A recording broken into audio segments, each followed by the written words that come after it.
Good morning, everyone. Welcome to our fifth and final PGA Pros Only Zoom workshop for the month of March. We're here again in the seventh hole at Pebble Beach, simulated anyway, to enjoy the beautiful view behind me there while we chat today about drive golf success. And remember now, dedicated to the ideal that the name professional golfer shall be a synonym and pledge of honor, service, and fair dealing.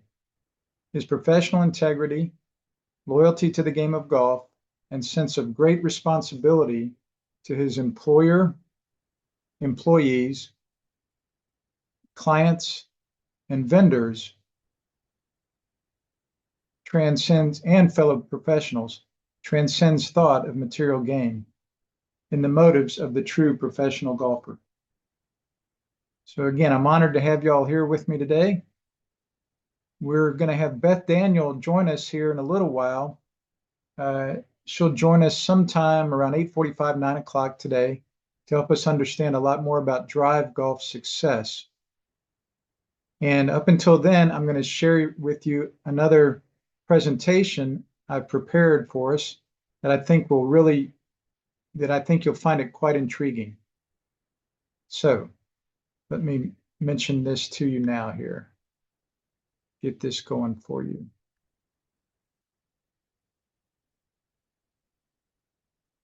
And it'll be fun to hear Beth's take possibly on some of the things I've shared with you in this PowerPoint to see how much she would agree with and how much she might disagree with. So as always, feel free to chime in your questions, your comments, your observations in the Q&A or in the chat as we go through the morning here today.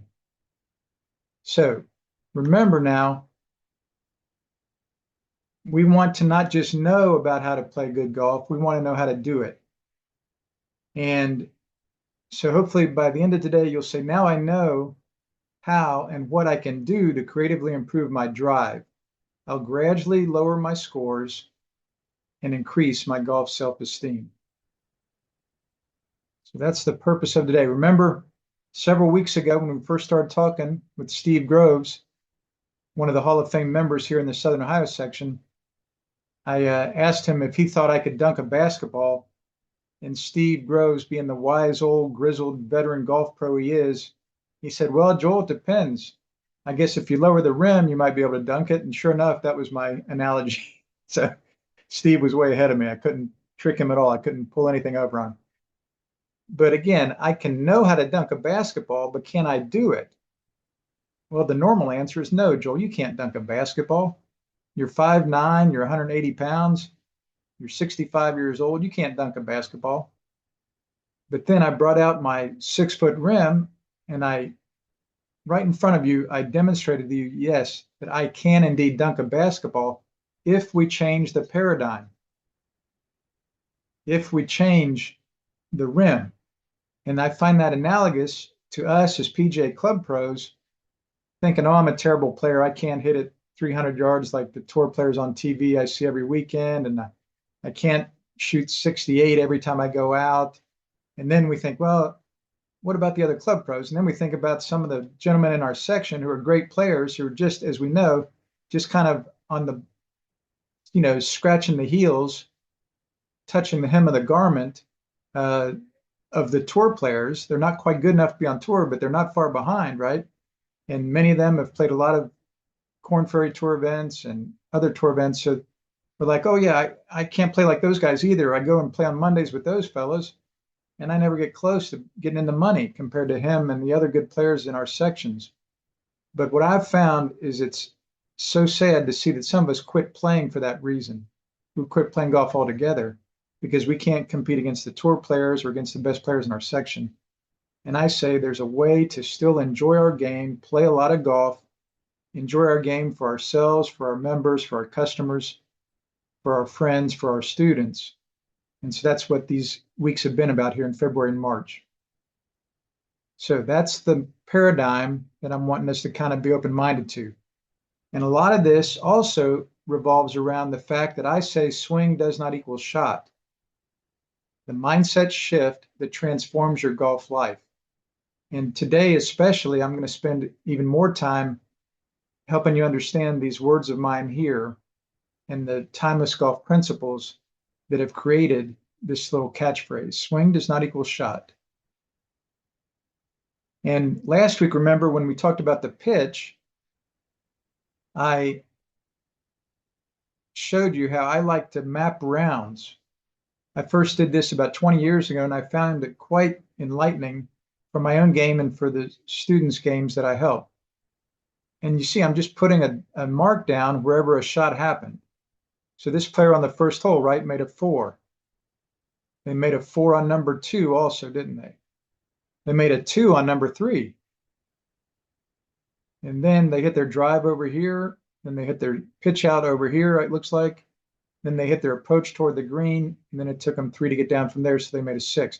So that is, and then on number 5, look, they hit a tee shot, and it looks like they hit probably 2 putts. So that's round mapping.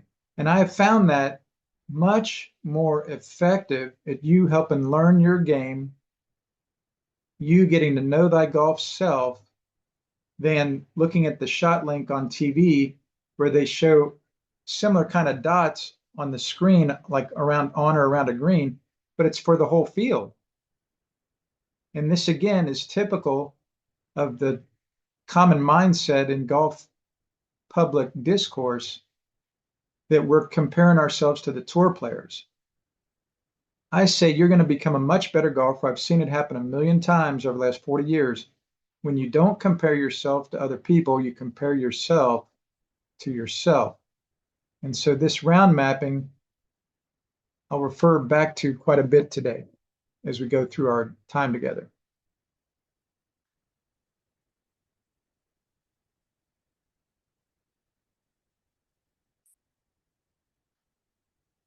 So I'm going to ask you, what did this player shoot? Remember last week I asked you a similar question when I showed you some approaches of a player and where they ended up using kind of this round mapping idea. So I'm going to ask you, what would you guess this player shot? On number, and you know, I mean, every fairway is essentially kind of the same, right? You know, it's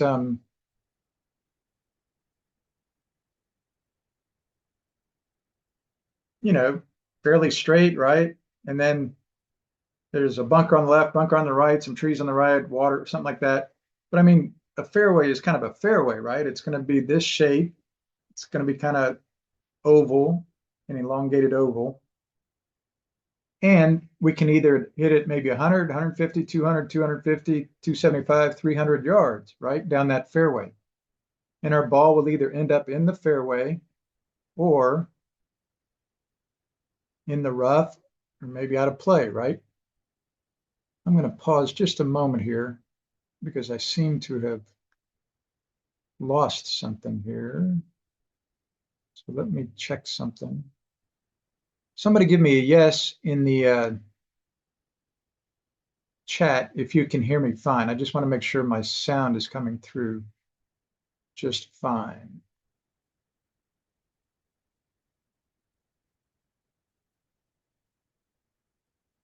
Okay, good. I got a yes from someone. So we're okay. Now I have to see. Okay. All right. So let me ask you this question. What did this player shoot? You see on number 1, their drive went about 140 yards and stayed in the fairway a little bit. On number 2, they hit their drive in left rough about 260, just a couple steps in the left rough. And then on number 3, there's no drive because that was a par 3.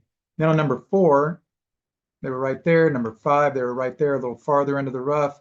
Number 6 was a par 3, so there's no drive. Number 7 was right down the middle, about 200 yards.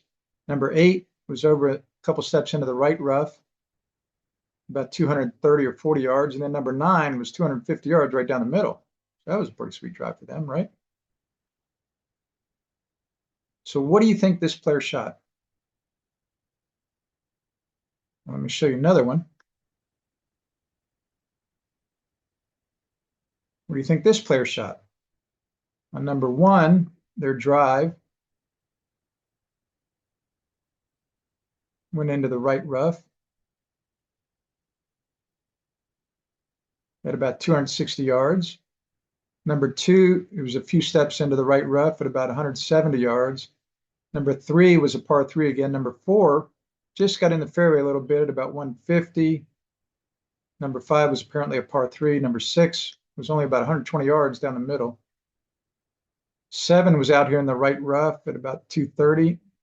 8 was about 180 down the middle. 9 was about 200 yards over in the right rough a little bit. So, what do you think that player shot? And I'm going to, again, let you look back at the first one. What would you guess that player shot?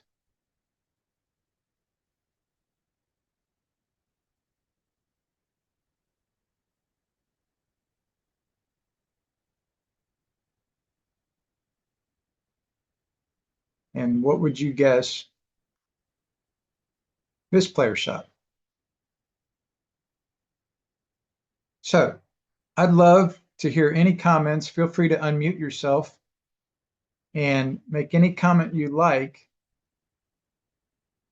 any question you'd like to ask me to help you make the most educated guess you possibly can about what did this player shoot and what did this player shoot for 9 holes. So any questions at all you have, feel free to unmute yourself or type something into the chat so that I can answer this question for you. What would you guess? That player, and then our first player is right there.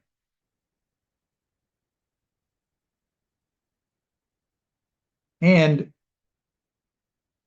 I would think you'd want to ask some questions about this because, well, I won't say why, but I would think you'd sure want to ask some questions about this. Let's see, hear what you have to say.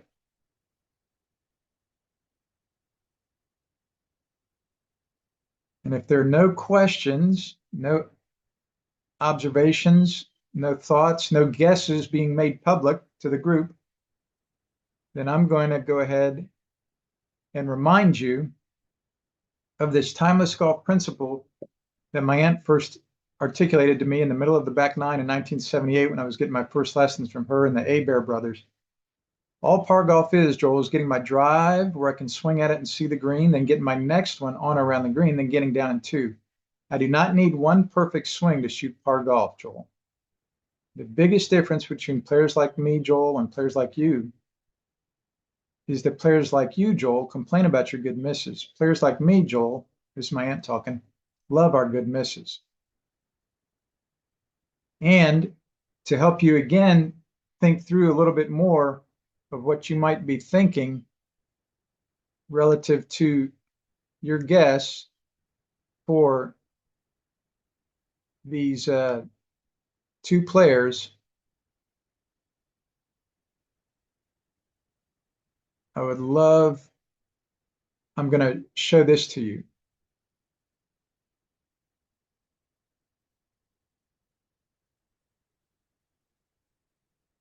I think I got another comment here in the chat, but I'm having trouble seeing it. I think the comment was asking about, well, what about approach shots? And I'm thinking, well, of course, yes, indeed. That to me is the perfect question. Well, what did this player do with their next shot? Right? We talked about approach last week. What did they do with their next shot? Isn't that a huge part of it? And I'm like, yeah, I agree. That's the perfect question. And then what we learned about last week, especially when it comes to approach shots, is, well, what now about the putt, chip, and pitch? And this is why I mentioned to you at this point that the percentage of birdies made from different distances gets shown by this really cool pictograph here, or chart, or whatever you want to call it, photo. 33% of birdies on tour anyway come from inside 50 yards. Now, again, we want to be careful about comparing ourselves to tour players, but this gives us some kind of reference. And you keep going down the chart here and you see that 78% actually come from 100 yards or inside 100 yards, less than 100 yards. Because when you add 33% and 26% from 50 to 75 and 9% from 75 to 100, that comes out to 78%. So 78% of birdies on tour come from inside 100 yards. And then you see you just add another 9% from 125 to 150 and 4% up there. And you see 96% just about of tours birdies come from inside 150 yards. And I will tell you this story I remember from about 1977 when I was in high school watching the Doral Ryder Open, I think it used to be called back then. And they switched over to the tee of about the 15th hole. It was getting late on Sunday, getting exciting. And I don't know if you remember a gentleman by the name of Bill Glasson, who played the tour back in those days. They switched over to about the 15th tee.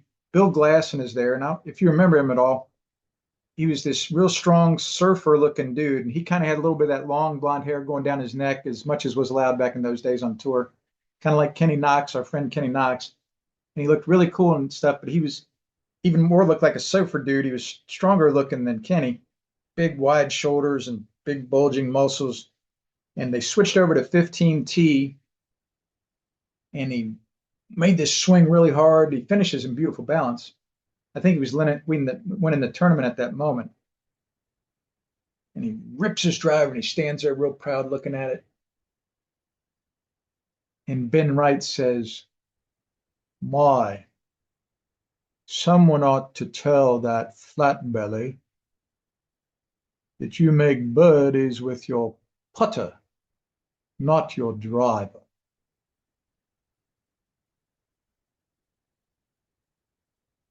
And it was funny to hear, but then I thought about it. I thought, wow, that's right. I've never made a birdie with my driver. All the birdies I've made have been with my putter, or my 7-iron chipping or my sand wedge pitching. But generally, all my birdies are made with my putter, not my driver. My driver has never made a birdie. And so what I like to say is that your drive does not give you birdies. It gives you pars, hopefully beautifully, as we're going to talk about today. But it also quite often gives you bogeys, doubles, triples, things like this, but it does not give you birdies in a very real sense. And this can be explained by these scorecards from the Masters that I've shown you in previous weeks that I do every year. I'll do them again this year. In fact, I think I'm going to send y'all some of the scorecards from the Masters last year for Bryson and Rory. I think you'll find it very helpful for your game. So again, now, here's our first player. This player shot 36 for those 9 holes. And you see their average driving distance, right, was about 210 yards, right? This was about their average right there, about 210 yards. And they hit 3 fairways on 1, 7, and 9. And yet they shot 36. So this is a good example, right, of how we do not have to have perfect drives right down the middle of the fairway to play a whole lot of good golf. And again, all of us are club pros. We're all pretty good players. So I know we know this, but quite often we don't know it as deeply and as thoroughly and as convincingly as we really need to make us a better and better player, and to mainly just enjoy our golf more, like we're talking about. We're busy in the shop. We're busy giving lessons, taking care of payroll, taking care of employees, taking care of our members, our customers. We want to use our time very effectively as club pros to enjoy our game all the more. So let's look at our next player. What did they shoot?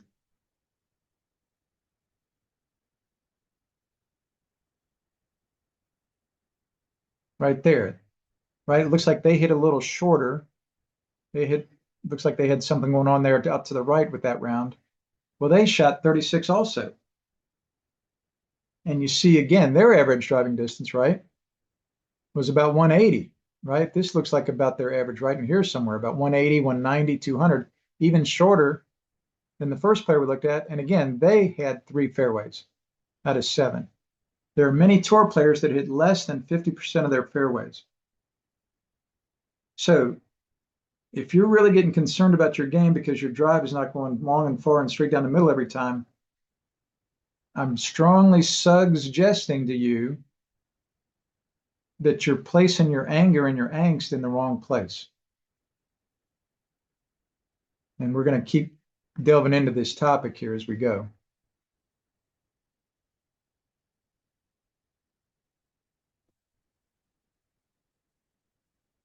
About what true drive golf success is.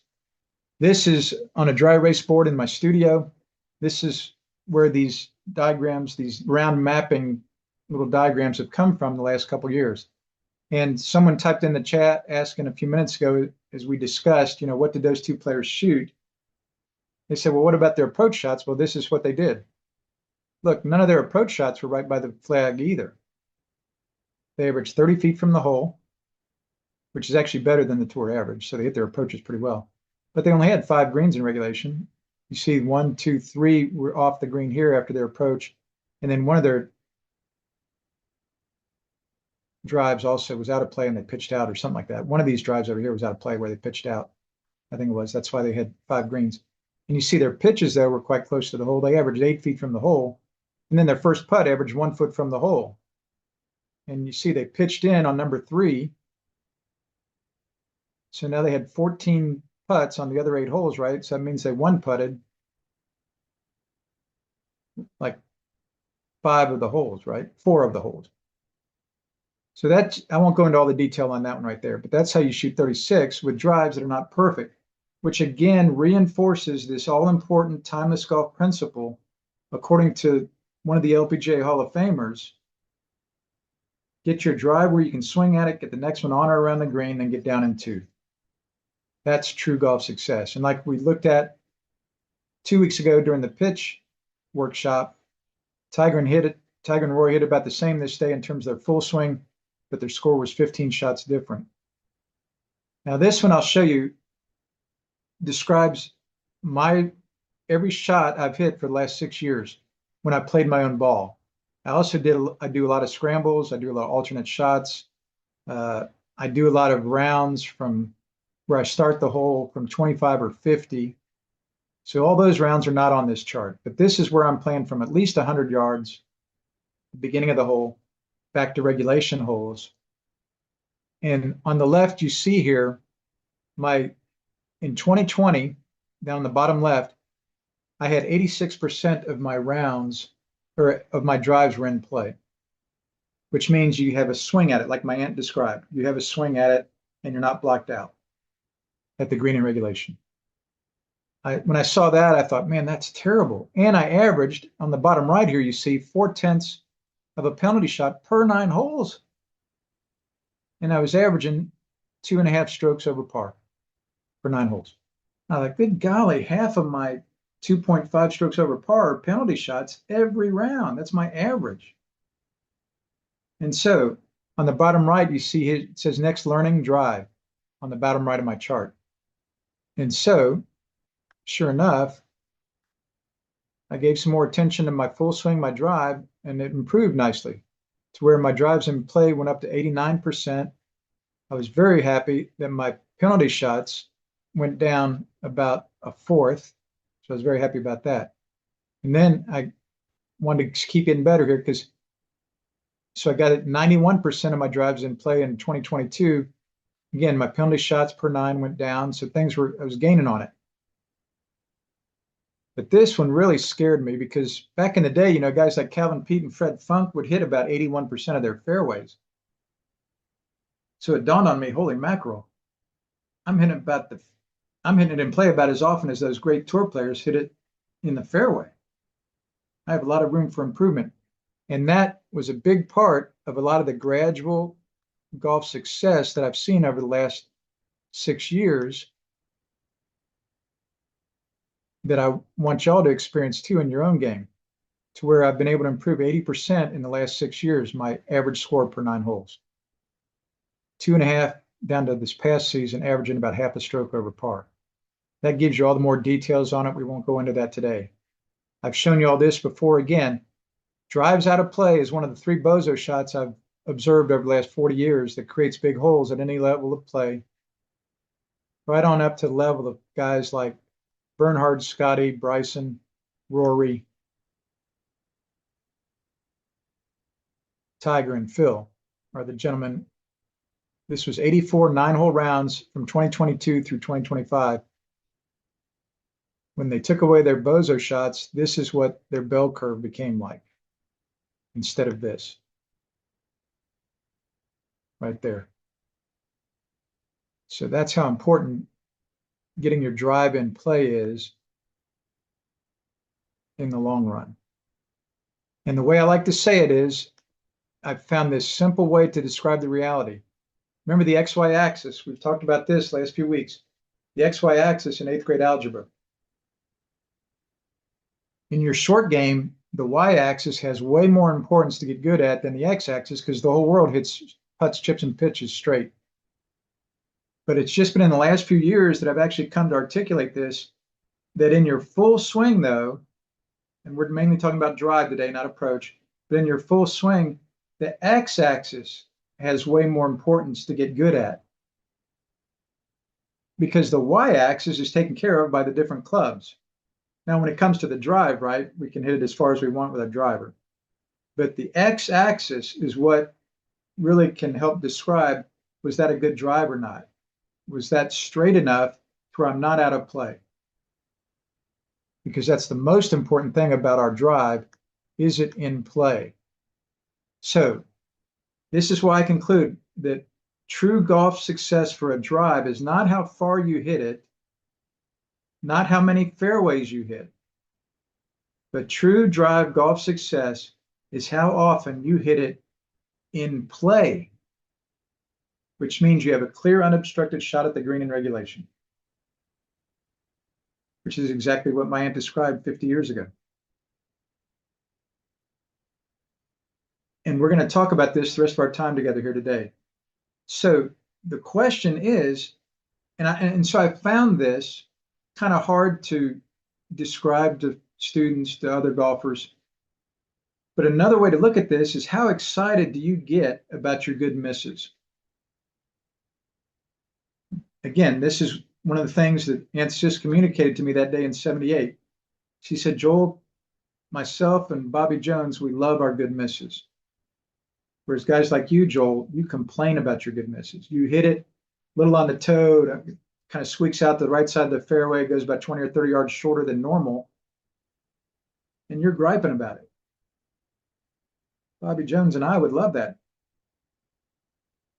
for ourselves, because we know we can still make a par or birdie from there because the drive was in play.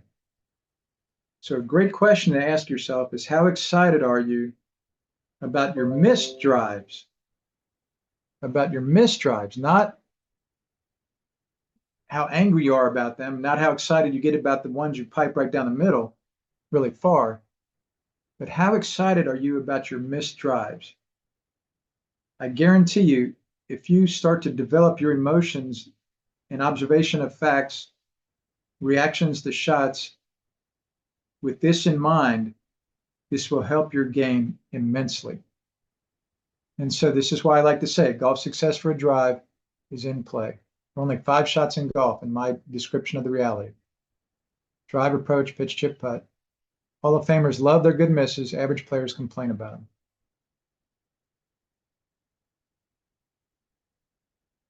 And so let's start. So if this is correct, if you're agreeing with me here, any questions or disagreements, feel free to let me know.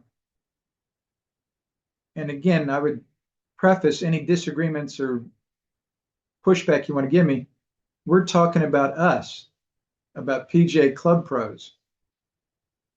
We're not talking about tour level golf, the 200 best players on the planet.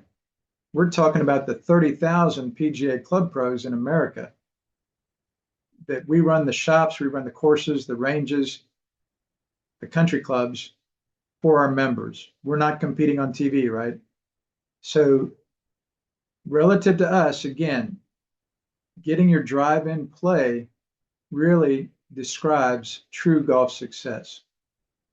And I like to say, you want to be gradually getting better and better at this. It's an analog continuum, right?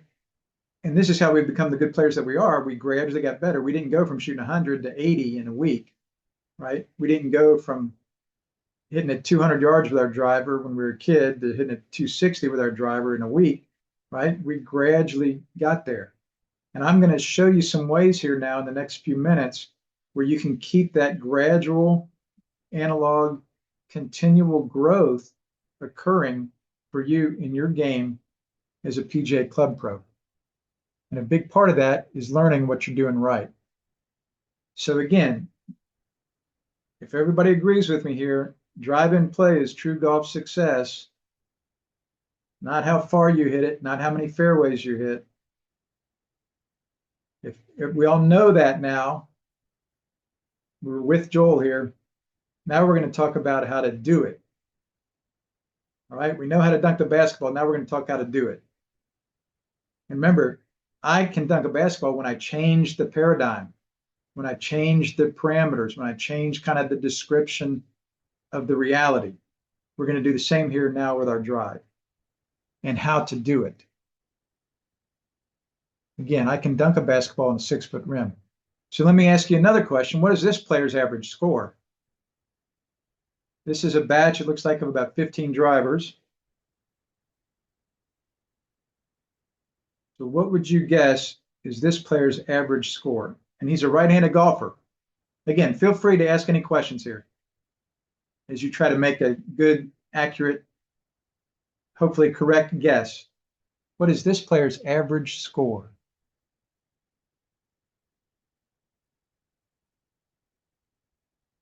Let me ask you this. What is this player's average score?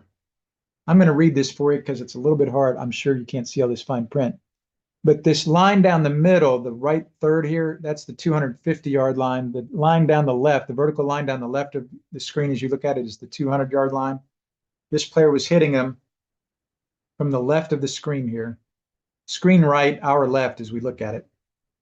And so you see they had a lot of drives right down the middle. You see the faint horizontal lines that are white. If you can see those are 20 yards apart. And so this one ball right in the middle,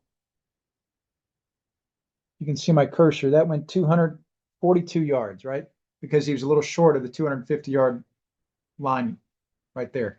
So it looks like they hit, and that ball was only 5 feet right of the target they'd picked out. So that was pretty much dead straight. So you see those 5 or 6 drives right there kind of in the middle were beautiful. But look, they had 3 or 4 drives way to the right, about 40 yards to the right, and they had 2 drives out here about 20 or 25 yards to the left. So what would you think that player shot? What would you think this player shot? What would you think this player, or what's their average score? What do you think this player's average score is? See, their average good drive goes about 250, doesn't it? But they hit some well to the left, well to the right. Now here's another player hitting drivers. Now this vertical line down the middle, when you look at it now, is right on the 230-yard line. So this player, look, they went a little past the 230-yard line when they hit it straight, because again, they were hitting from screen right, from our left as we look at the screen. So their good drives went about 240, like that other player, 245, 250. But they had some out to the left, and they had a little more out to the right, didn't they? About 20 or 25 or even 40 yards to the right. Now, what would you think this player's average score is?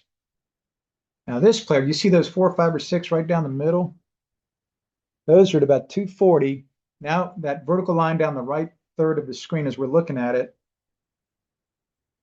is the 250-yard line. So these drives went about 230 to 240 yards down the middle. They had some out to the right. They had more out to the right than those other players.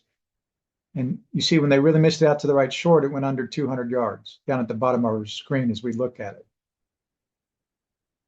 So I'm giving you 4 different questions here. What is this player's average score? What is this player's average score? What is this player's average score? And what is this player's average score?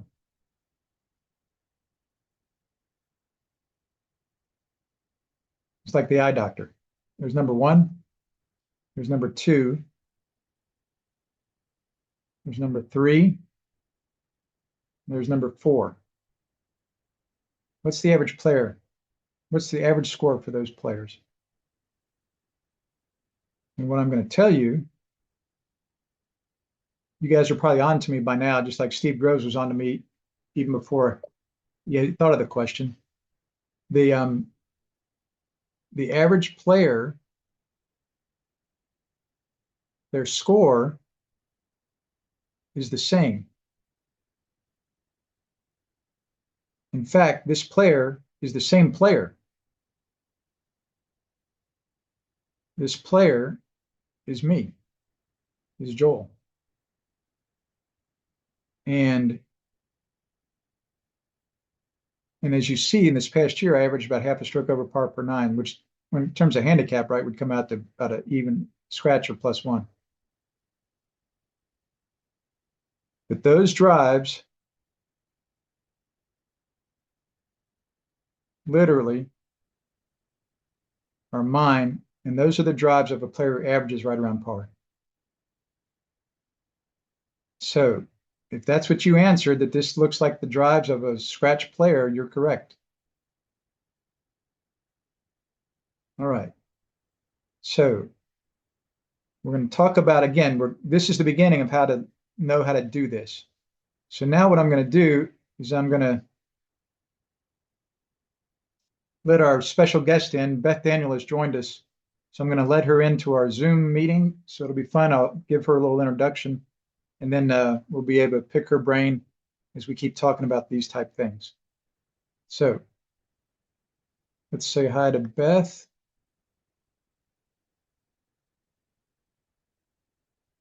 Good morning, Beth. This is Joel.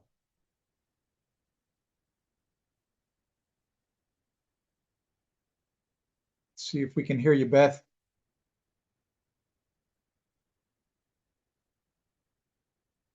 Seeing. Yeah, I see you, Beth. You're muted. If you can unmute your microphone, that'll help us so we can hear you. Go. There, we can hear you now, Beth. Okay, now you can hear me. Good morning. Yes, ma'am. You're a computer wizard. Not quite. Uh,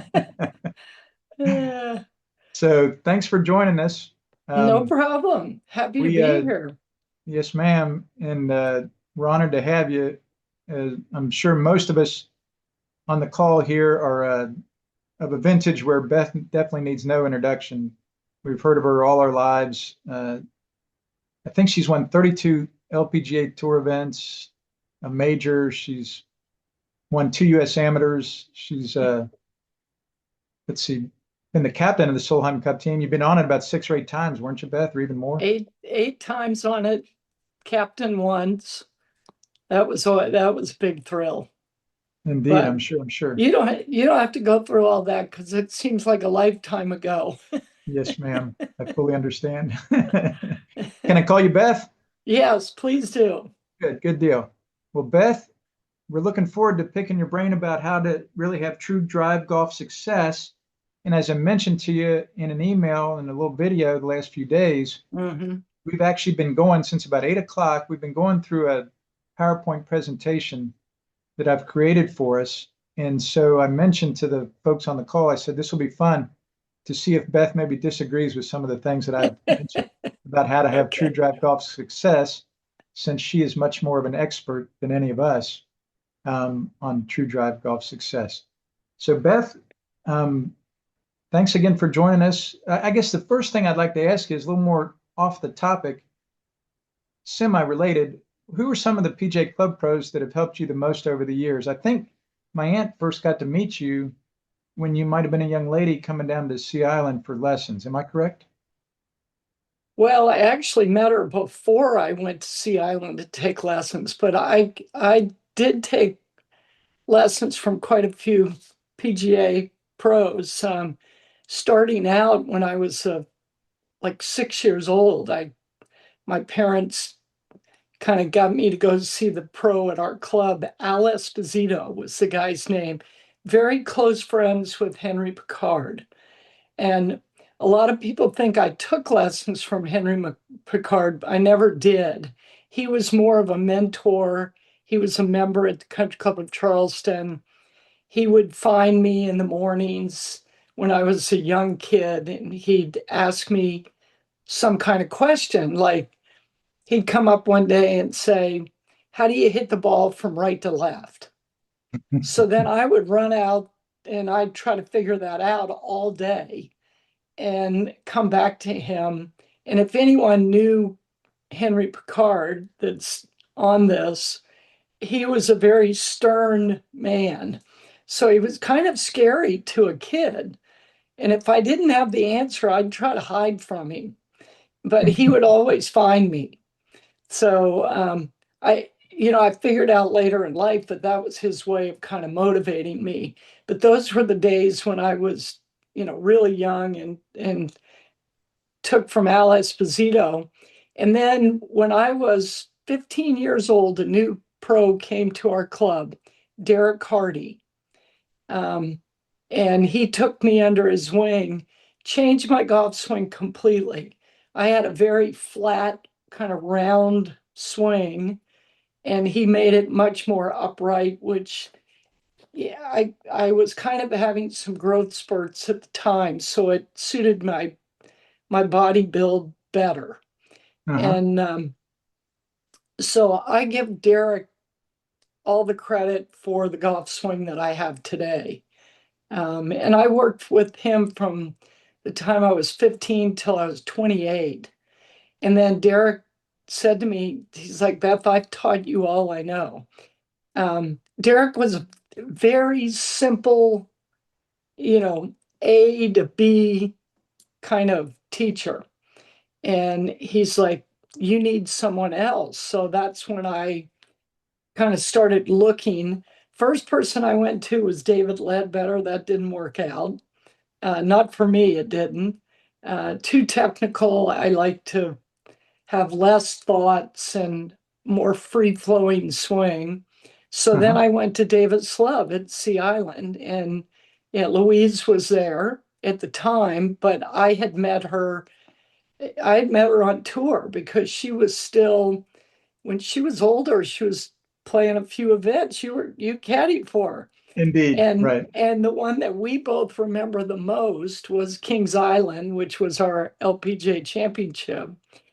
And there was a motel there that, all the doors to the rooms were faced the parking lot. And Louise was staying there, and she had this big old Cadillac that she drove around.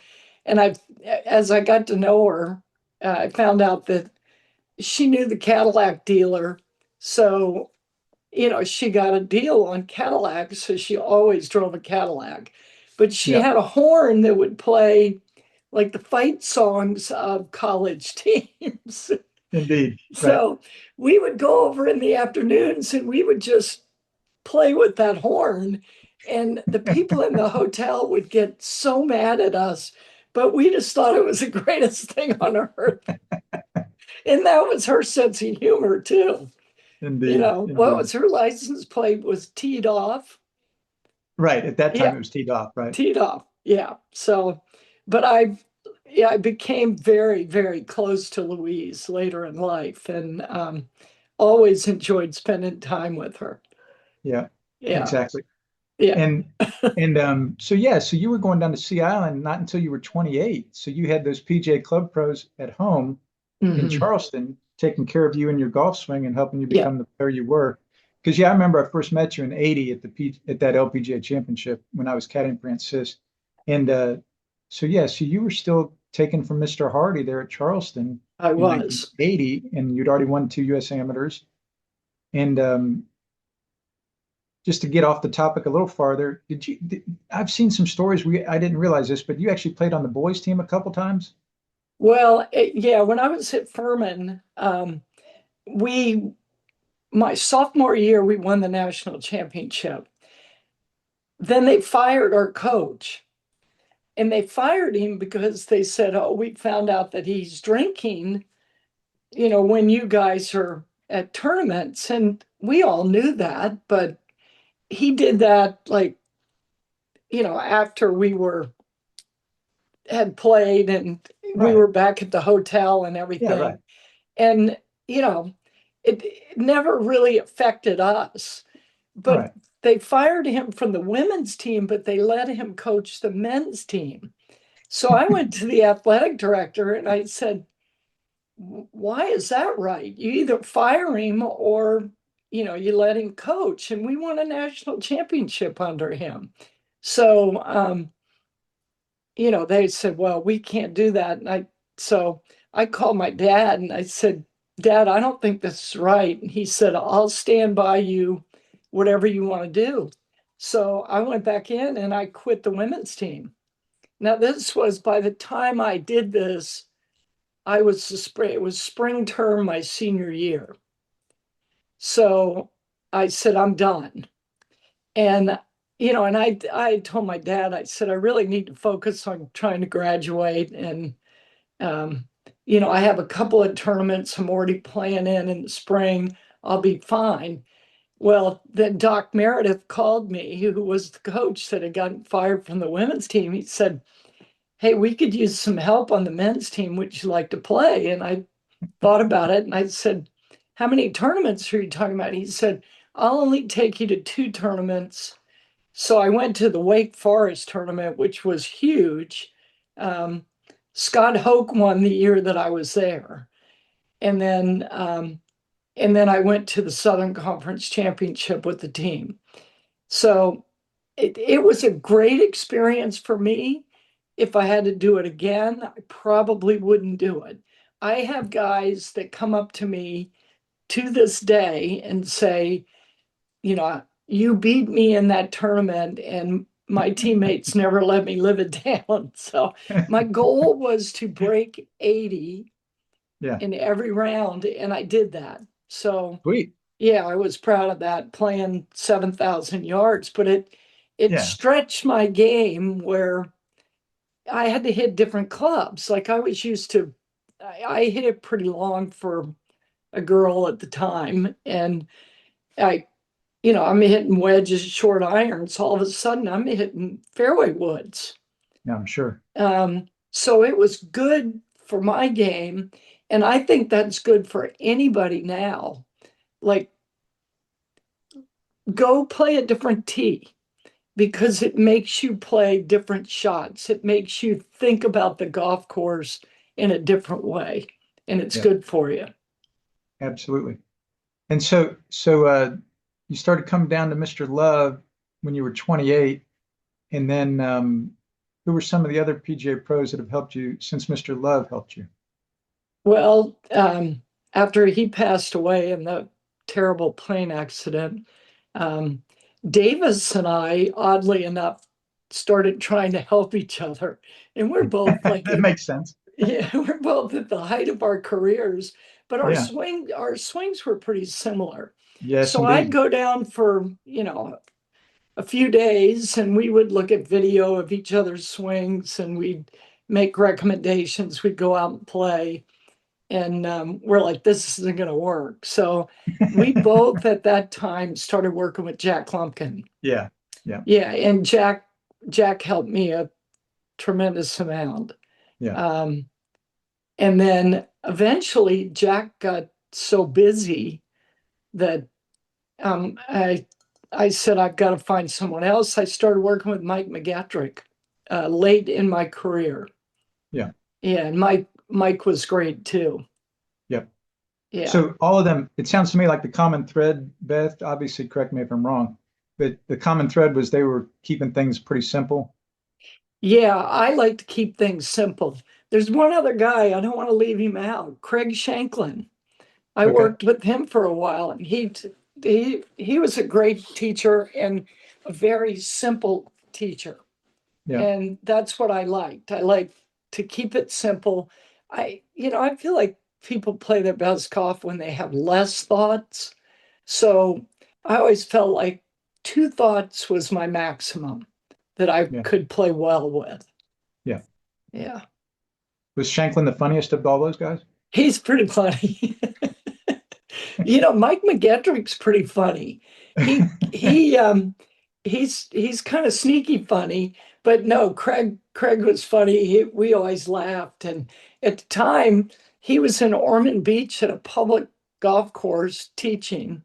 And we would kind of go out on a tee and hit balls. But it was, yeah, we had some good times. Craig was great. Good, good deal.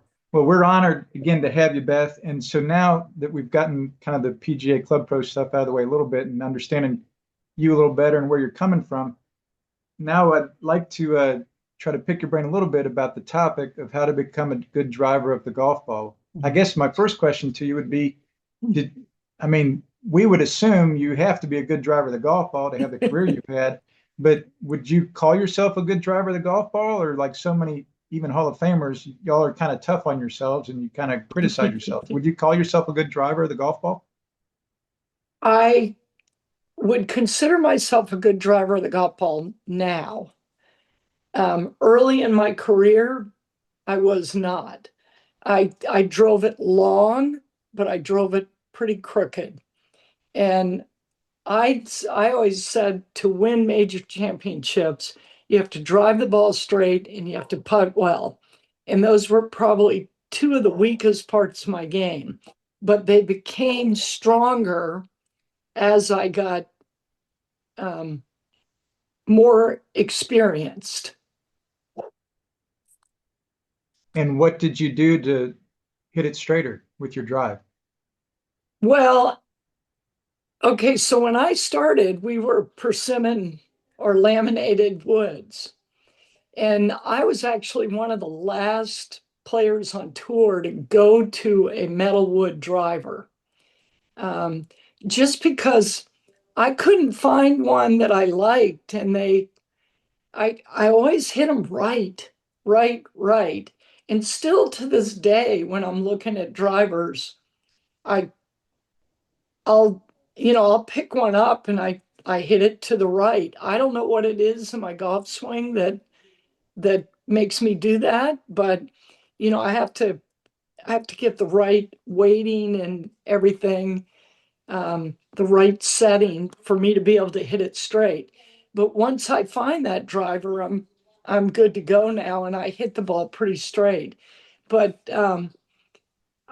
I think I had to learn, like, driving is hitting a driver is it's different than hitting an iron. An iron, you're hitting down on the ball. Driver, you want to hit up. You want to catch it on just the beginning of the upswing.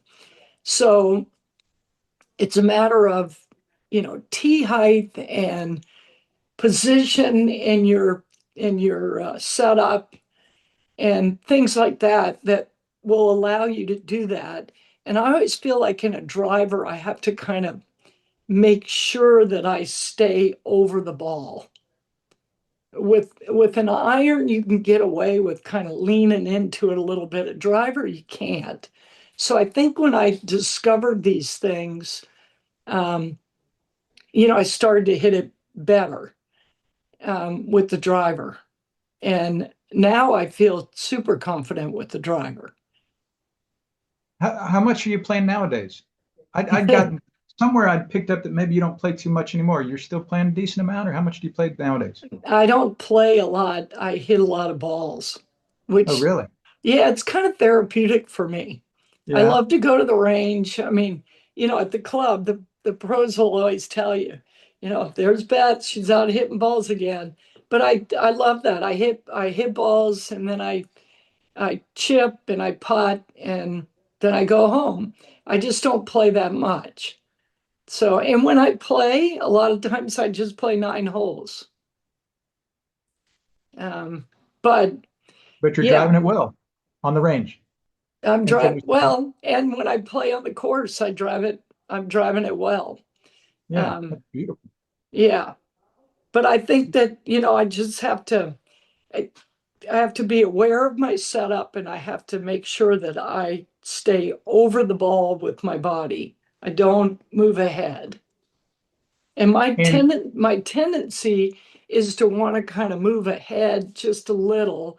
And I think with the driver, you need to just stay right over it. that's interesting.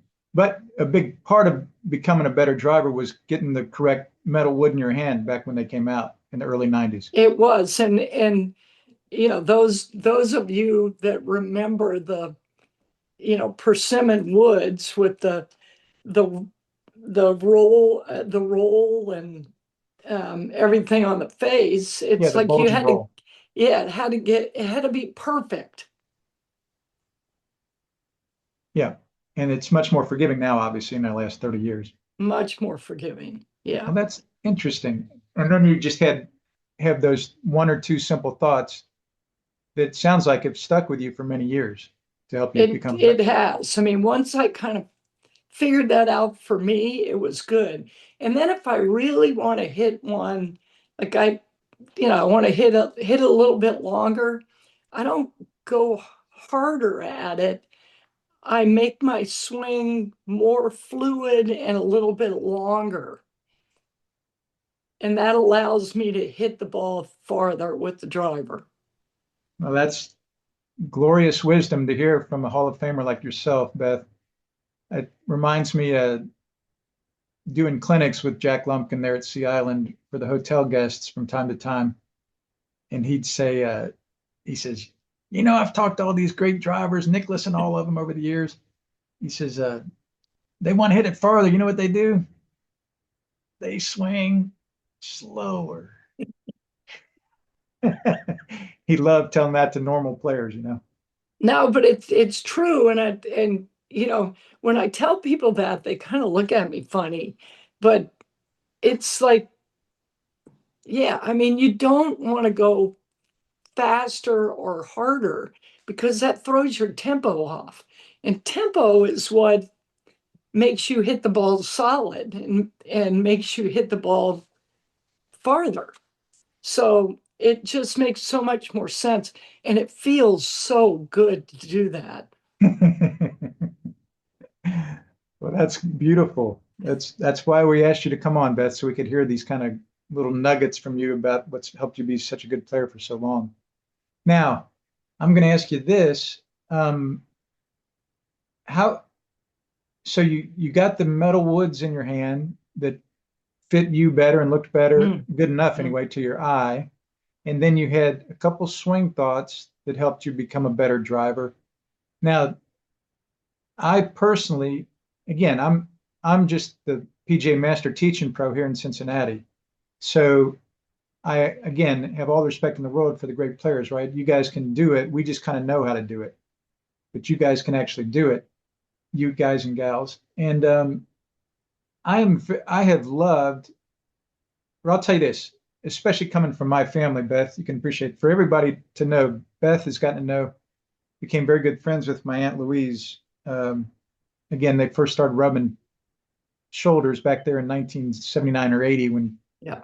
Beth started getting on tour, hanging out at the hotels between rounds and everything else off. And but they've been good friends for many years and actually members at the same club for many years down there at Pine Tree and in the Delray Beach area. But um, that's all. I, like Aunt Sis, Beth, hate to be fooled. I Sorry, I have to laugh at that because I know her too well. yes, indeed. Yeah. So we kind of don't trust people from our family, Beth, unless they've Okay. proven they're trustworthy, right? So it's a family thing. Yes, ma'am. It's in the blood, I guess. And so I love facts. Yep. I don't want to be deceived, and the person I hate being deceived by most is me. Okay. Dag nabbit. Beth, if I'm still thinking I got the longest hair in class like I did back in the 70s, apparently I haven't looked in a mirror in a while.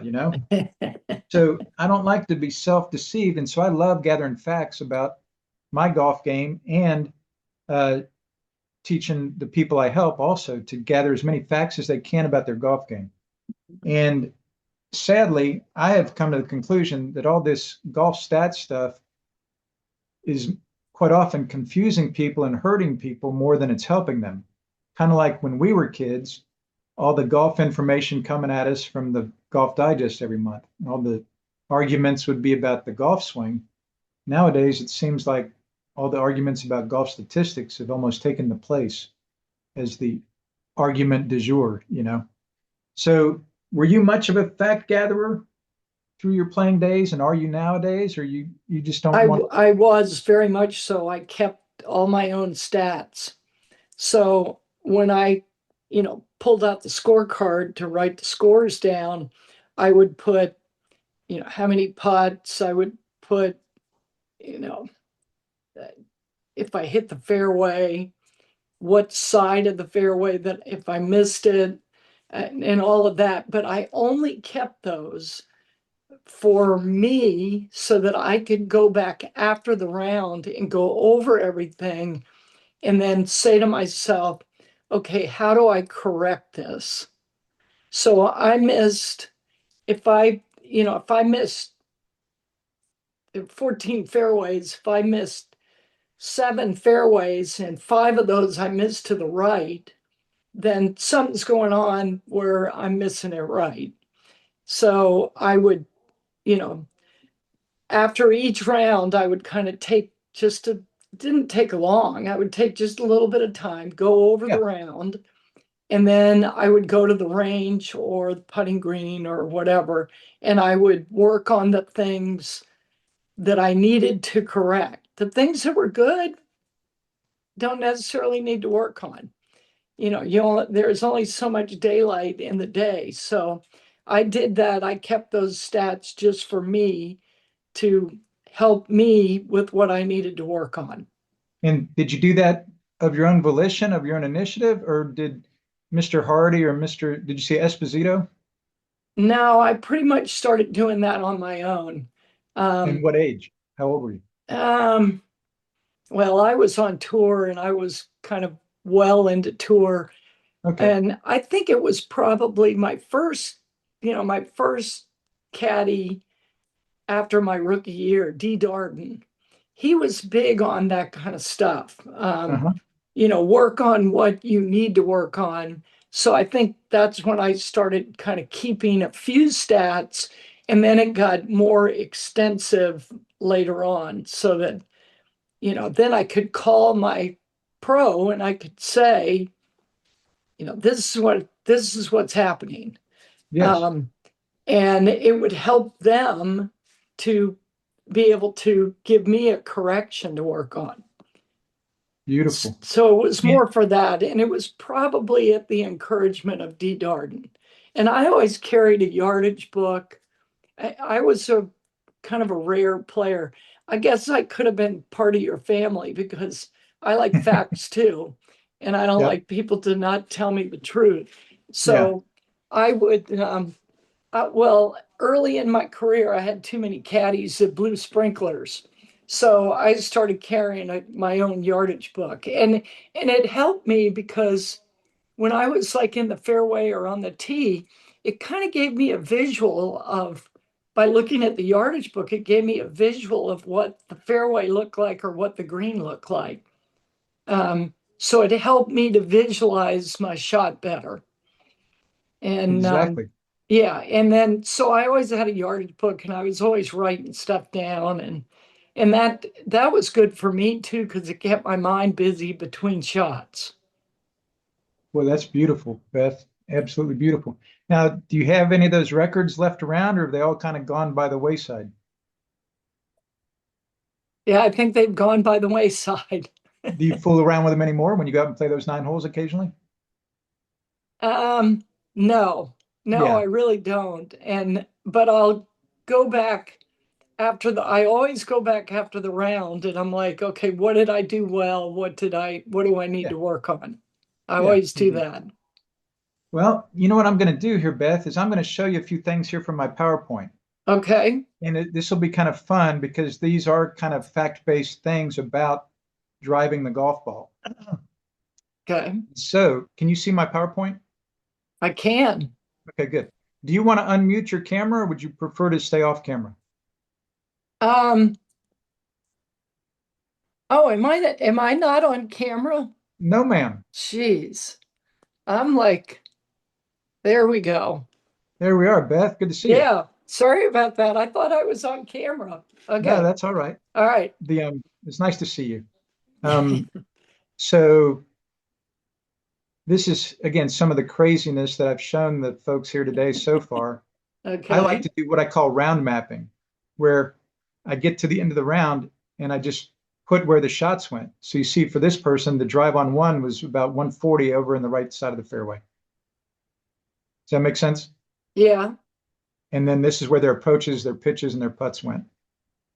And then Okay.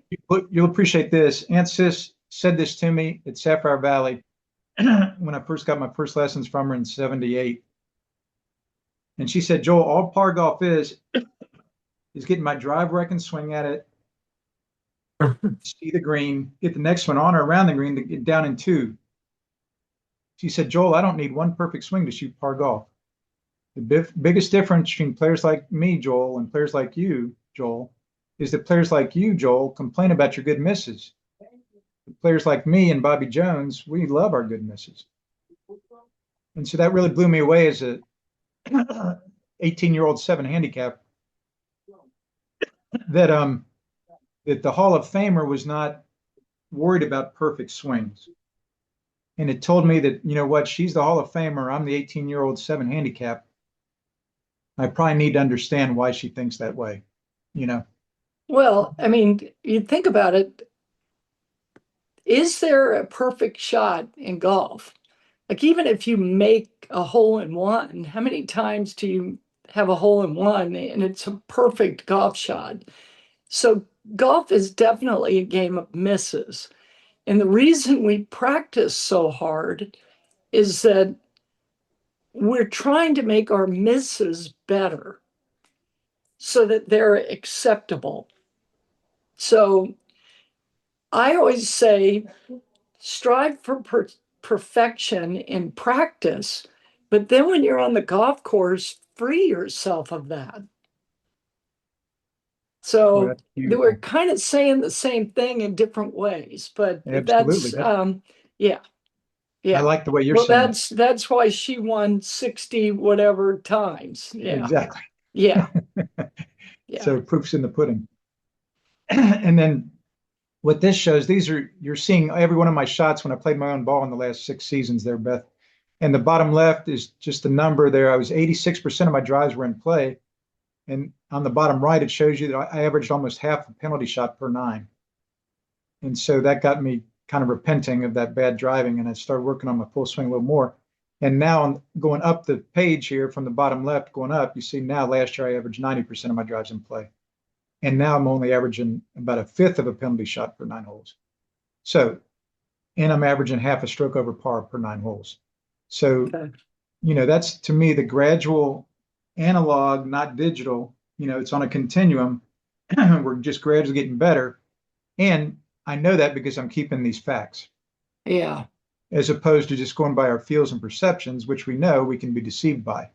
Because again, I still really don't think I have the longest hair in class. You know what I mean?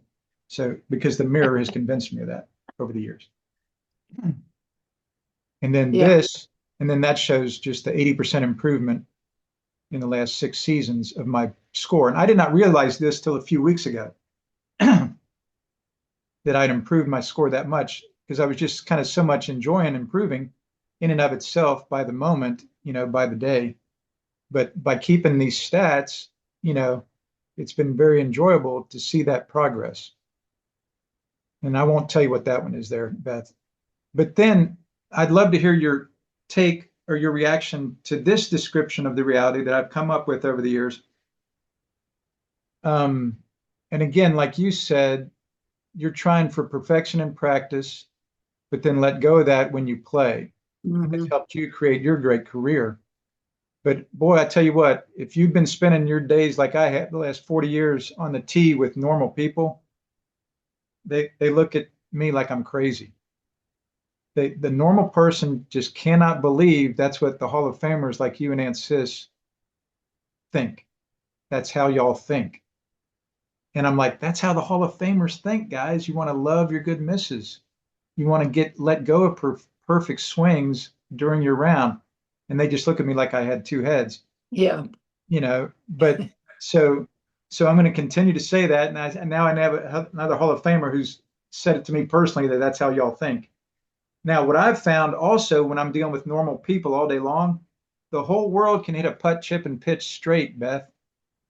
Now, I know occasionally in pro-ams and maybe they're at the club with your friends, you've seen this occur on a pitch, but putt, chip, and pitch, I've observed they all go straight.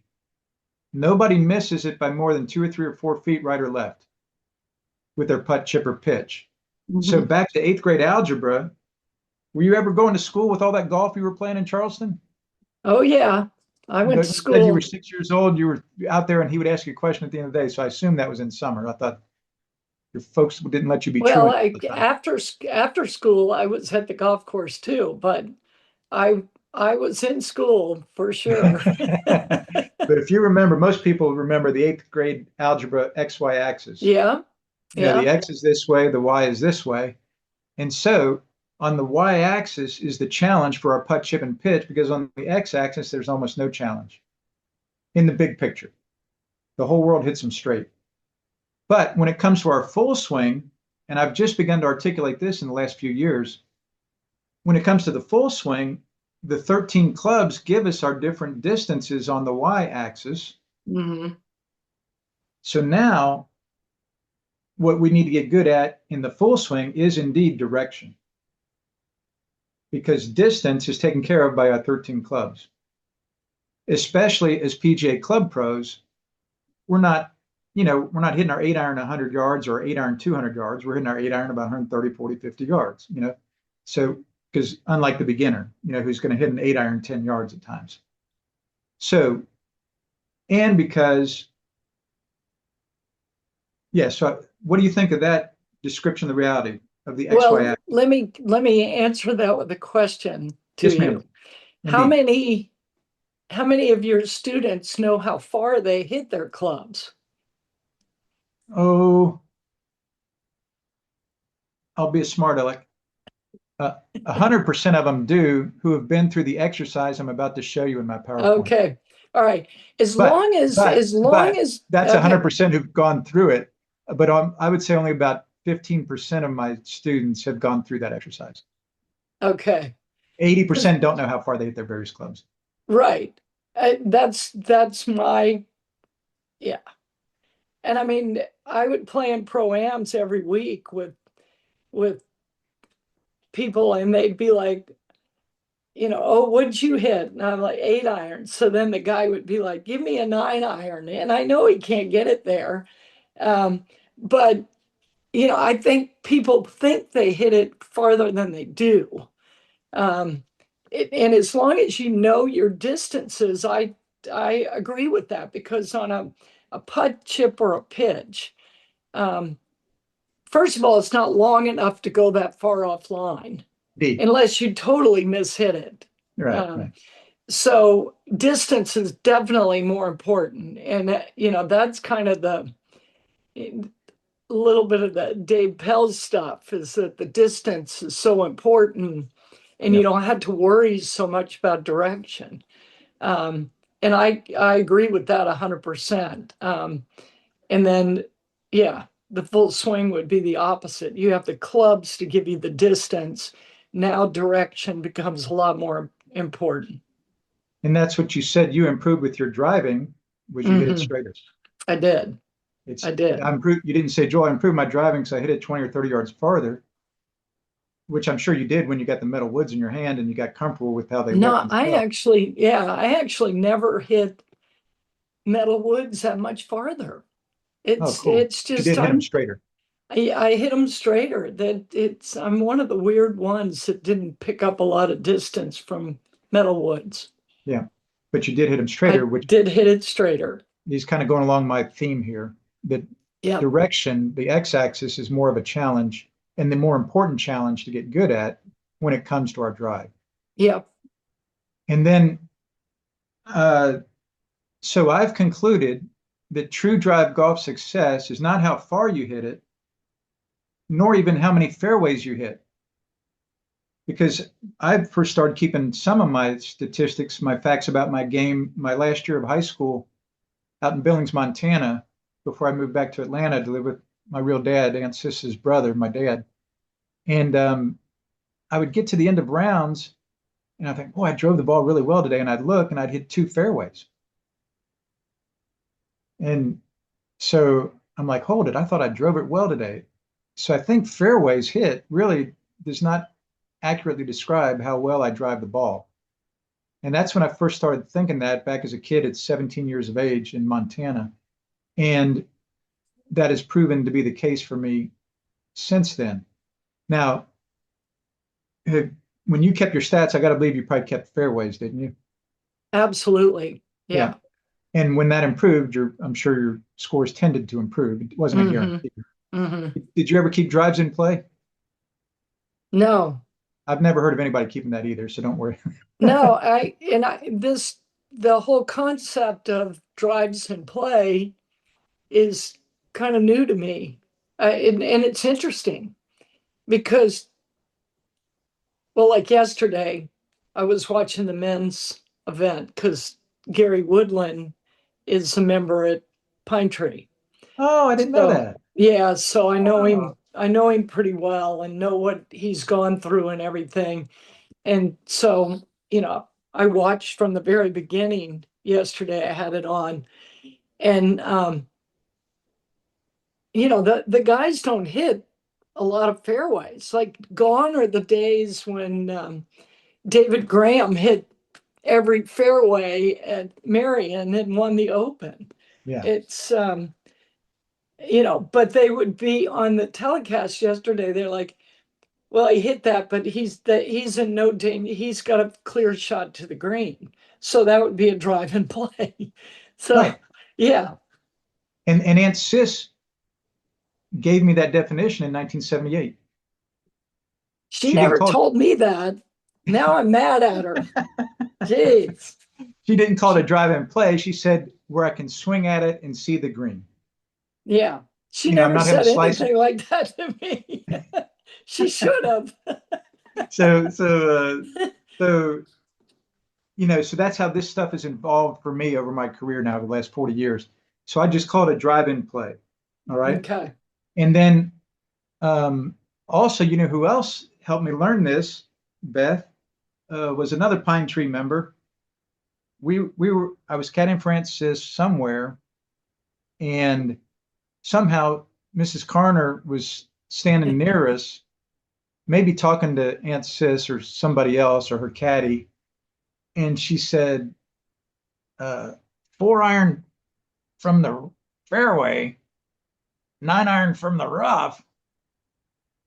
I'm going to take the 9 iron from the rough every day. Yeah, no, I did.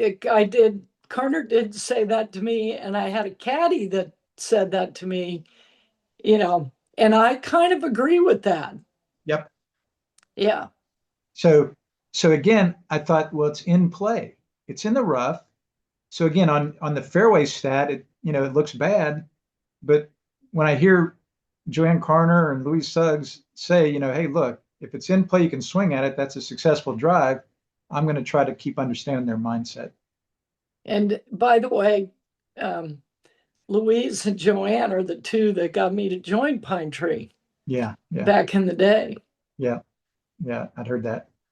And so, so this is how I like to describe the 5 shots in golf, Beth, and golf success for each of the 5 shots right there. And just in terms of today, drive in play is all the one we're talking about.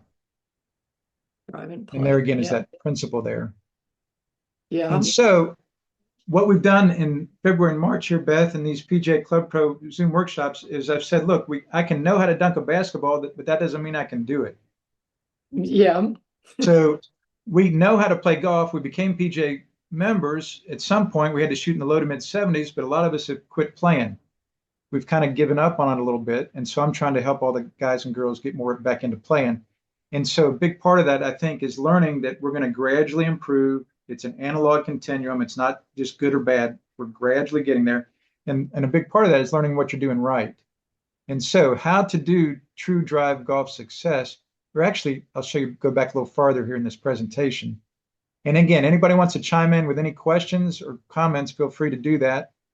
And what I showed people here a few minutes ago, Beth, oops, I guess I passed it.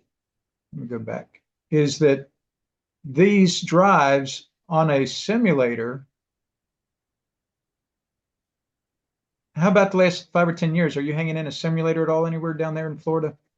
I have not hit in a simulator. Ever? I've done it like once in my life. I Oh, haven't you have all done that it. good weather.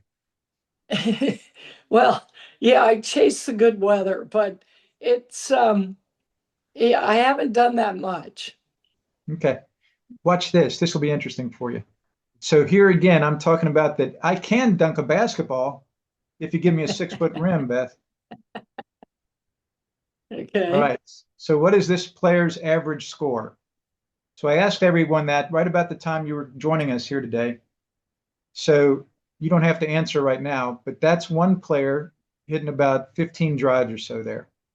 Hmm. And here's another player. The line you see down the right center of the screen there vertically is the 250-yard line. On the left edge of your screen is the 200-yard line. This player was hitting it from the left here, right? So Okay. their good drives went pretty straight and were about 240, but they had some out to the left and they had some pretty far out to the right.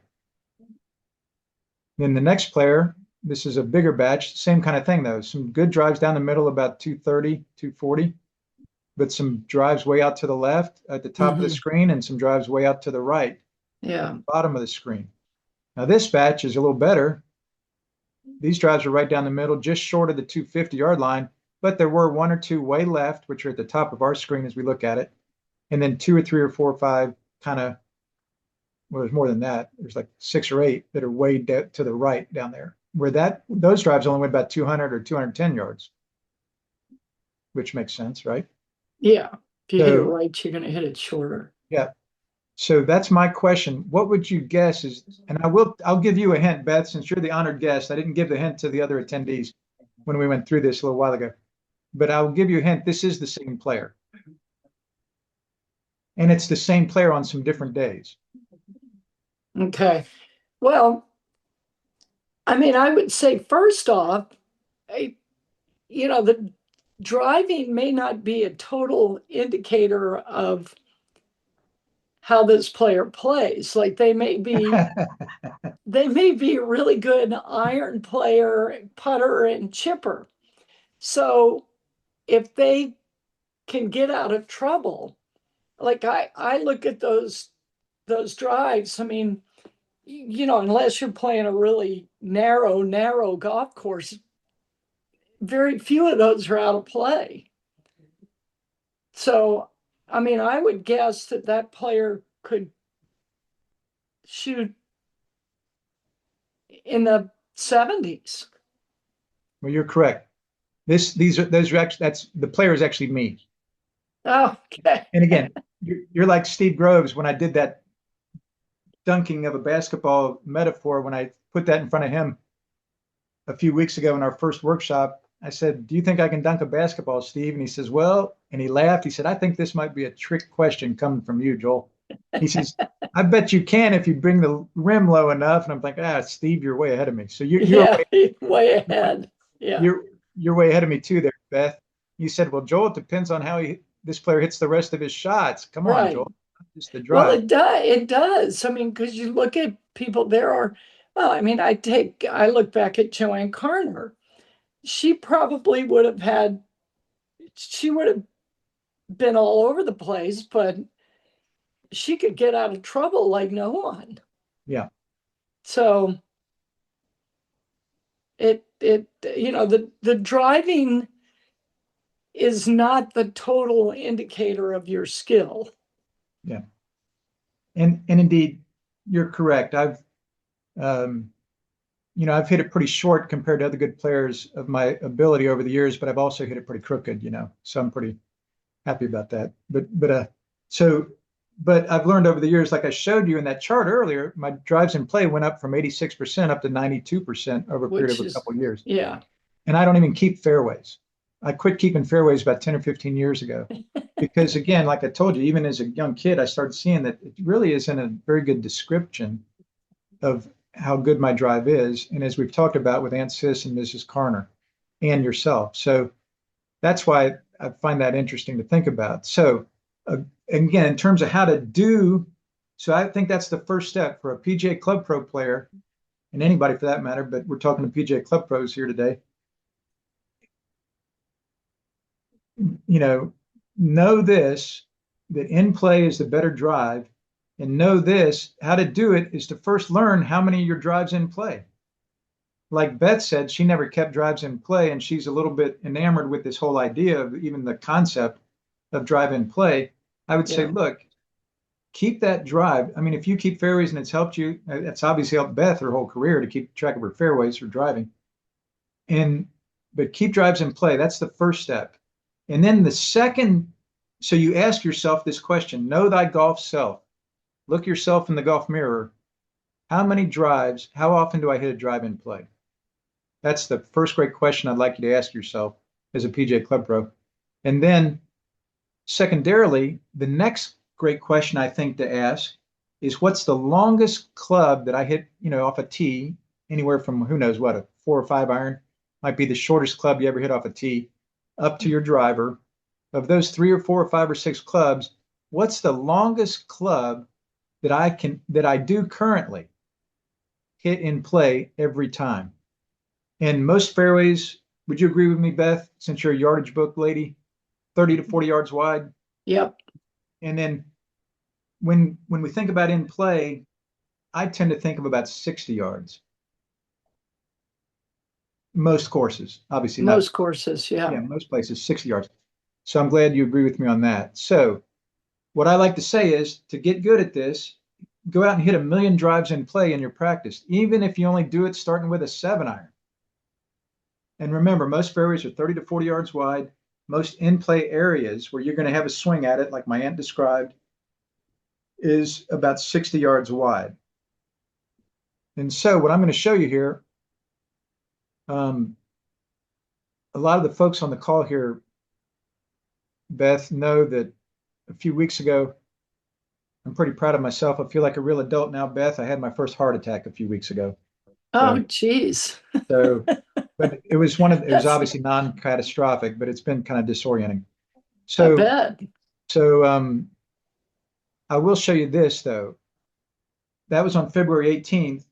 And then about a week ago, I'm helping one of my students who's one of the better Club Pro players in the area.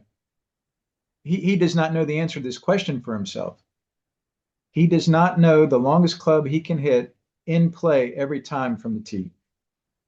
And now in the day of simulators, Beth, this is the brave new world here or something like that, I guess, when it comes to golf. But I'd show you that on the left, I went out. And so this is the first time I'd hit balls since October 12th due to some schedule things. And now the last few weeks, some health things. But I went out to the simulator and I hit 7. I mean, if my 7 iron, when I catch it solidly, goes 170 yards. So sometimes I will be hitting that from a teeing ground on certain holes. So I hit 7 7-irons because you normally have 7 drives per 9 holes on a regulation course. And as you see here, sure enough, I got all 7 in play because the right one, the right little blue dot right there on my 7 iron was about 20 yards right of the middle of the fairway. So that means it's going to be in play, right? Just a couple steps into the right rough, maybe. And then these 3 over here were hugging the left edge of the fairway. So by the hair of my chinny chin chin, I got all 7 of my 7-irons to be drives in play on this particular batch. So I'm happy about that. And then the next one, my 7 wood, when I catch that solidly under normal mid-season some sterns, it goes 180 in the air. And so you see it rolls out to about 190, 195. So those were all in play. Yeah. That makes sense because you see down on the bottom of the photo there, Beth, it shows them 22 yards left. That's where my leftmost 7-woods went. Okay. And then my 4-wood carries 195 when I catch it solidly. And you see that one, sure enough, the leftmost one was about 22, 25 yards left of the middle of the fairway. So But it's in play. yes, ma'am, it's in play. So I mean, this is the God honest truth. Again, remember I told you at the beginning, I don't like to be fooled, especially by Joel. I don't want to be self-deceived. And so now when I got to my driver, Yeah. good golly, the first drivers I've hit in the 5 months look like a blind man. You know, so that one out there way on the right of the Yeah. screen that's barely on your computer screen, that was my first drive of the season. So Oh, that was 100 yards right, and it turns out only 4 of those 7 would be in play on a 60-yard wide in play area. okay. So the simulator, good golly, Aunt Sis always kind of rolled her eyes at the video when that first stuff came out, in the mid 80s, and understandably so. And I'll show you a little bit more in a minute about how I agree with her in many ways. But it's helped a lot of us, right? Would you say it helped you over the years when you started seeing yourself on the video more with Shankland or Mr. Lumpkin or It it McGetrick? yes, it did help me, but then it also ended up hurting me because I strive for perfection. Yeah, So when I saw myself on video, I would always be critical of it instead of just looking at, yes, this is better, this is where I need to be. I looked at it like, well, I don't like how that looks. So I actually have not seen my swing on video for probably 20 years on purpose yeah, because I want to feel it. So I think video can be overdone, but video also helps tremendously. yeah. It's just a tool, right? Like a hammer. It's tool. Hammer for brain surgery is probably not the best tool. Yeah. And I think if you have a student that's a bit of a perfectionist, it's best not to use video too much or use it in a different way where they can't be critical of their own golf swing. Yeah, and I gotta believe that Mr. McGetrick, Shanklin, and Lumpkin were all still striving to keep it simple for you on the video. Well, they were, um, yeah, except I didn't keep it simple on the Right, video. right, right, Yeah, and that's all me. That's all right. me. Yeah. So this now is kind of the next stage of the big technology stuff, are these simulators and Hmm. the launch monitors, Beth. And I've found it, as you can see here, this is quite enlightening. And this is the God honest truth. This is a real true mirror of what Joel is really like when it comes to driving a golf ball. Yeah. And so, and like you said, you know, when you saw those batches of my current or my previous drivers from last season or a couple seasons ago, you're like, yeah, I can see how a player's going to hit it wild at times. But if they're good with the rest of their game, they know what they're doing, they're pretty hip, comfortable on a golf course, they know what scoring is really about. The guy who's driving it like that can still be a good player in the 70s. Right. But this also to me is course management. If you Indeed. have to put the ball in play, then don't hit your driver. Unless you can hit it in play. And well, but if you have confidence in that forward that you're going to hit that in play every time, Right. and you have to put the ball in play, then hit your forward. Yes, ma'am. Even Well, though especially you for, might have to hit something longer into the green, do it. Keep the yeah, ball in play. yeah. It's probably going to be a par from 170 as opposed to a bogey from 160 out of the trees. Right. Yeah. Right. So yeah, this person is described here. Obviously, he's going to keep his driver in the bag a lot that day. Yeah. But it was your first day back. Exactly. So Thank you for patience. So, so, but isn't that cool to be able to see that? yeah, that's really cool. Yeah. And for people again to not compare themselves to the tour players, to not try to dunk the ball on the 10-foot rim, for a typical PGA Club Pro at his home course, just trying to play with his students, play with his members, not be embarrassed, play with his customers, play with his friends, and feel good about himself, have good self-esteem, or herself, good self-esteem. So yeah, anytime I go out, I'm going to, shoot in the mid 70s. I'm going to break 80. I'm not shooting over 80 like I used to when I quit playing. This I find very helpful. Hmm. And so the It first would question be. is, how many drives Yeah. do you hit and play for the PGA Club Pro? The second question is, what's the longest club you hit that always stays in play? And like Beth is saying, it's great confidence to say, look, if I need a ball in play, this is the club that always goes there. And this is how Yeah. far. Yeah. So this is a lot of fun. So you would have a lot of fun with this if you were really beating the door down to try and play good these days, Yeah. I'm sure you would. It would help your game I'd immensely. probably have fun with it anyway. Just and we do have a place here in Delray Beach that has simulators that Oh, you can cool. go into. Yeah, So you might avail yourself of it when it's 110 degrees on the 4th of July. that's true. That's Yep. true. So that's what I say is, now when you go out to practice as a PGA Club Pro, don't so much go out to practice like, and really think, like Beth said, she wanted to make her practice perfect, but just hit a million drives in play. I would say as a PGA Club Pro, you're not going to, perfect your 2-second golf swing on the video as you're working hard in the shop every day, but you can get it to where you can always have all your drives in play with certain clubs.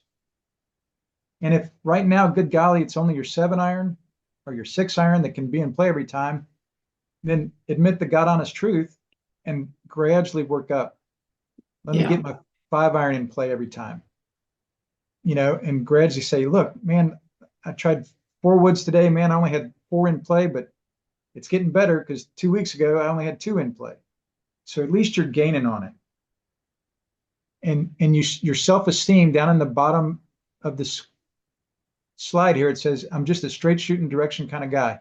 Your self-esteem, your self-image based on facts really does become, hey, I can get on any tee and I can always hit a drive in play. I may not be able to do it with my driver yet, or my 4-wood or my 7-wood, but heck, it's my 3-iron. It always goes in play, something like that. hmm And then the next thing I'll show you, again, any questions at all, feel free to ask them. What's the longest drive club you hit and play every time? So that's the beautiful question. And then again, just keep growing what you're doing right. And then gradually attain perfection with your shot, not your swing. And this is a little bit, Beth, what you were saying, right? When you said you wanted to be perfect in your hmm practice, but good golly, I'm mainly concerned where my shot goes when I'm playing golf. I'm not trying to win any beauty contests with my 2-second golf swing on the video, right? They get way more interested as a club pro player. At the what bottom the here in the ball fine does. print, it says get way more interested in what your ball does, not what your swing does. Right. The ball is what they keep score on. And so I came up with this little phrase, Beth: swing does not equal shot. The Yeah. mindset shift that transforms your golf life. You remember who this guy is, Beth? The guy pictured there. Do you remember who he is? He's the Dragnet guy. Indeed, indeed. Sergeant Joe Yeah. Friday. Yeah. Just the facts, man. That's right. Right? That's yeah. So what I like to say, again, as a club pro, you got to realize after every swing, especially when you're practicing, you can decide if that swing's good or bad or not by looking at one of 4 categories. You can look at the video, you could gather facts from your feel and perception, you could gather facts from your ball flight, and then you could gather facts from your instructor. You know, Yeah, and I'd add a fifth one. I You can gather facts from your divot. indeed. If Hopefully you not with the drive. look at your divot, that Yeah, tells you that's a beautiful. lot. I like that. Yeah, I might indeed add that to my little flyer there, Beth. I like that. So, um, so what do you think of those questions I'm asking us club pros? to become a better driver of the golf ball, Beth? No, I think that's good. I mean, you choose a club that you have confidence in, and then that builds confidence in everything else. So I think that's good advice. Did Um, you have certain clubs you would kind of come down to if you really well, want? if I had to keep the ball in the fairway, I would usually go to 3 wood because 3 wood, it has a little more loft, um, little more forgiving, and I could also turn a 3 wood over easier. Um, but I mean, I remember one year we played the British Open at Royal Lytham St. Anne's, and I took a 2 iron, and it was playing hard and fast, and I hit that 2 iron the whole week. And early in the week, all the other players were making fun of me, like in the practice round and stuff. And I'm like, hey, I can keep this in play. And if it's windy, it's going to be better because I would hit the ball high. So I could keep the ball lower. And I did. I kept the ball in play that week and played really well. But that was, it's a perfect example. And I'll tell you a story because, David Slove the third hit the ball really long. And when his dad was still alive, Davis was going off to play Harbour Town, and his dad said, "Do not hit driver. You don't need to hit driver." And so Davis, of course, goes there, and he's young, and he's, and his dad's telling me these stories. And, Davis, of course, hits driver. He hits it out of bounds on one hole, and he comes back, and his dad's like, "You didn't listen to me." So the next year, Davis goes and he doesn't hit driver and he wins the tournament. So it's, yeah, you have to hit what you can keep in play. I mean, the most important thing is to keep the ball in play. I love it. Beautiful. And then this is a good example of this principle that we're talking about here today, Beth. So we'll kind of start to sum things up a little bit. But Bryson's right after he came off the green, right, and they get interviewed after they win. So he won the U.S. Open there at Winged Foot a few years ago, and these were his first thoughts after winning the Open. Was it his drive yardage?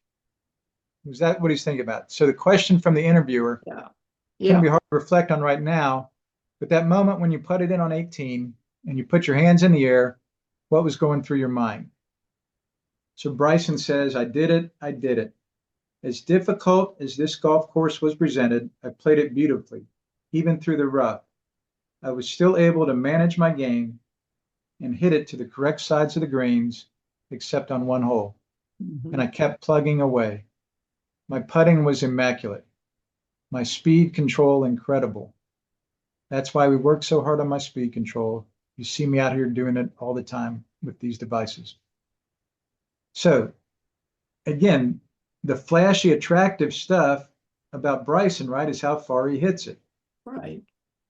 But what is he, the great player, thinking in his mind? Like you just He's mentioned, Beth. he's manages his game Yes. so that he can be on the correct sides of the greens, which at Winged Foot is so important. And, not always hitting driver, keeping it in play. Yeah, it's the name of the game. And Beth, one thing I'm going to ask you about also, um, you switched, you would agree with him that when it comes to putting, his speed is most important. Yeah, I think speed is the most important because, if you don't have speed, even if you have the right line, you're not going to make it. So speed's more important. Yeah, Yeah. And you switched to the long putter, didn't you, toward the end of your playing days on I tour? did. I did. The last 7 years I had the long putter. And it helped you with your distance control mainly, or the direction, or a little bit of both? Well, I switched because I had the yips, but it, yeah, the distance control was never a problem with the long putter with me. And a lot of people say it is, but it wasn't. And then, when they went to where you couldn't anchor, I couldn't control the long putter. I didn't feel like I could control it without anchoring it. So now I claw it and you know, and I work on speed and did work on speed constantly. Um, you know, there you have to be able to aim it too. Yeah, Like of I course. find there are a lot of people in putting that they don't they think they're aimed properly and they're not. Very few people aim a putter properly. And then that causes problems in your stroke. I think the reason I got the yips is I aimed left and I had to do that to get it back online. Yeah. Um, and instinctively, your brain knows if you're not lined up properly, your brain will know that. And Yeah. it will try to correct. Yeah. And Yeah. then one other thing I'm gonna there's our friend. And I put this kind of toward the end here of the presentation, Beth. And again, I would say to all the club pros that we're doing this for is stick with these principles that are timeless. These are timeless golf principles that I'm trying to boil down to simple facts and little phrases. And this is what, again, Aunt Sis said famously, but to learn to think clearly. If there's one single lesson, learn to think clearly. And it's not just when you're playing, it's when you're practicing. As Beth has referred to today, that was a beautiful way she described it. She said, I enjoyed trying to be perfect in practice, but then, boy, I let go of that perfectionism when I played. You know, Yeah. Well, you kind of have to. So I'm a big proponent of practicing properly. Most people go on the range and they just rapid fire golf balls into a big wide open range. And you can't do that. So you have to, I always say, and I do this in my practice, you can ask the pros in my club, they're amazed at it. I go through my pre-shot routine every golf ball and I pick a target and I hold myself accountable to that target for not only distance, but also direction. And that's what I mean by trying to be perfect in practice. And if you can do that when you get to the golf course and you're under pressure, your brain says, boy, I've been doing this on the practice range. This is easy. So that's what, and that's to me, that's mental discipline. That's true mental discipline. And it will wear you out to do that. And you won't hit as many golf balls, but you don't need to because you're practicing exactly how you play. So I think that's really, really important. And it's important to have your students do that. that's beautiful, Beth. And again, especially for the club pros, when we don't have a lot of time to practice based on the work schedule, is Right. be And smart about it. you don't have time. So go out there, make the most of it, and practice how you play. If you were going to hit a shot on the golf course, that's how you're going to hit the shot on the range. That's beautiful, Beth. Now, one other thing I'm going to mention to you, Beth, ask you about. Um, it's a bit of a trick question again. Who's the player with the most experience on tour to win a tour event on the LPGA tour? With the most experience to win, I'm not sure I understand the question. So, Who's the oldest lady to ever win an event on the oh, ladies tour? okay. Well, when you put it that way, that's me. I tried to be as tactful as I could there, 40, Beth. 46 years and 8 months. No one lets me live that down. And you know who it was before me? It was Joanne Carner. I believe it. Yeah, and she was, I think, 46 years old. And I was 8 months older than her. Oh, Yeah, that was a great win for me. Vancouver, Canada. And I won in a playoff. I beat Julie Inkster in a playoff. Yeah, that That had was to be incredibly gratifying, it. especially with Was your putting, your past putting problems. yes, it was very gratifying. Yeah, yeah. I definitely. Well, I had a long career, almost 30 years, and I went through my ups and downs, for sure. It's not easy. It's not the whole mental discipline and mental outlook is not easy when you're doing it for a living. And I actually learned a lot from Louise about that. I talked to her a lot about stuff like that. When you were in the down times, you know, how do you get yourself out of it? And it's through mental discipline that you do it, and through routine. And that's how I did it, through routine. I established a routine of how I was going to practice, how I was going to work out, all of that, and that would eventually get me through it. Well, that's beautiful, Beth. And again, that's to me so relevant to um, our business as club professionals, that with that ability, the desire to still play decently, Mm-hmm. you got to find a way to have the mental discipline to say, look, this is my game. I'm not competing against the tour players. I'm not competing against the best players in my section. I'm just wanting to enjoy my golf the rest of my career and be able to play a good game for the students I help, for the members that are at my club, for my customers. So that's beautiful, Yeah, Beth. I really yeah, appreciate it. it's great. Well, Well, Beth, thank you very, very much for the great insights here, the great look into the thinkings of a good player like yourself, a legendary player. Are any other thoughts you'd want to share with any of our club pros before we call it a morning? I think I finished up by the the discipline of practicing. I think that's really, really important. And especially when you don't have the time to go out there, you might have an hour, and an hour is plenty of time as long as you're going through your routine and you're doing all of that. Um, so you practice like you play. Good. Well, thank you so much, Beth. And I understand from what I've poked around on the internet, you do a lot with junior golf. Am I correct? I do. So if we want I, to do anything to support your efforts there, is it mostly in Charleston or is it down there in South Florida? Where do you direct it's most? in Charleston, South Carolina, where I grew up, and it's called the Beth Daniel Junior Azalea. 17 years ago, I took over the tournament, and we actually raise money for junior golf charities in the state. Um, so we have several. I mean, the First Tee is one of them, the USGA Junior Girls Golf Program. Um, yeah, yeah, we seek out charities that are junior golf charities that need money.